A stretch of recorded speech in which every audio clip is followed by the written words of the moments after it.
বন্ধুরা, আজ 15ই আগস্ট আমাদের ভারতের ৭৯তম স্বাধীনতা দিবস। প্রতি বছর এই দিনটা আসে, আমরা ছুটি কাটাই, কিন্তু এর গুরুত্ব আমাদের কাছে কখনো পূরণ হয় না। তবে আজ আমরা শুধু স্বাধীনতা দিবস উদযাপন করতে আসিনি, এসেছি একটা অন্যরকম সফরে। উচ্চ মাধ্যমিক পাশ করার পর প্রায় 2 বছর কেটে গেছে, আর আমরা কেউ সেভাবেই স্কুলে আসিনি।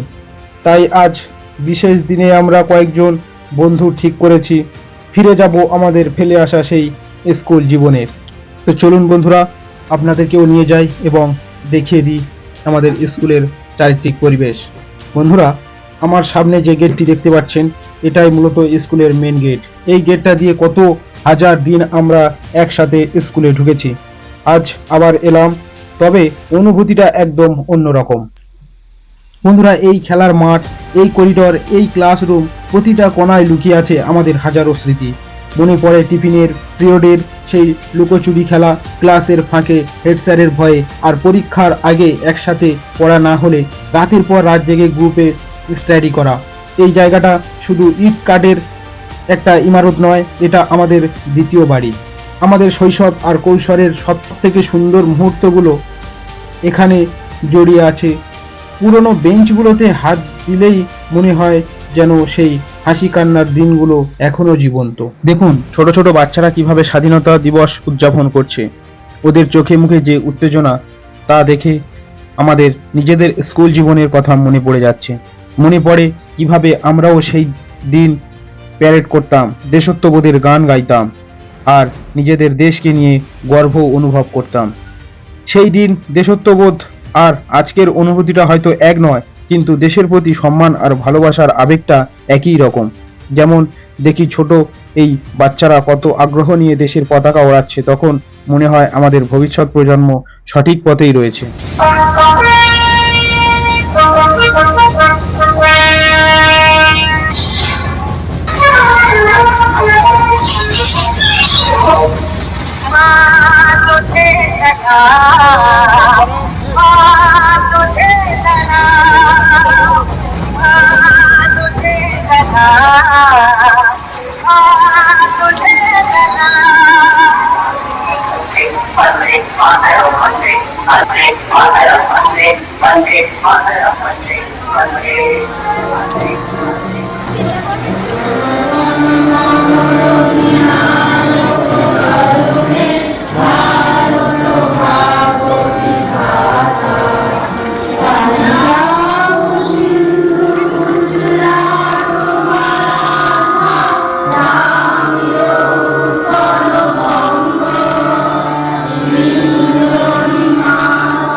পনেরোই আগস্ট মানে শুধু ছুটির দিন নয়, 15ই আগস্ট মানে সেই সব বীর শহীদদের স্মরণ করা, যারা নিজেদের জীবন দিয়ে আমাদের জন্য এই স্বাধীনতা এনে দিয়েছেন।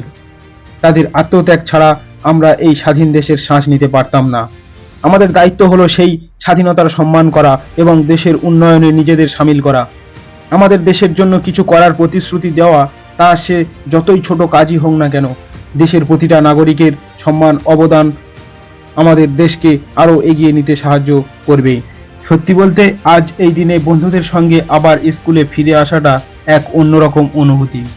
মনে হচ্ছে সময় যেন থেমে গেছে, সেই পুরনো দিনগুলো আবার ফিরে পেয়েছি। এই স্কুলটা শুধু একটা ইমারত নয়, এটা আমাদের দ্বিতীয় বাড়ি। বন্ধুদের এই হাসি আড্ডা আর এই সময়টা আবারও একসাথে কাটানোর সুযোগ পাওয়া, এটা তো জীবনের আসল প্রাপ্তি।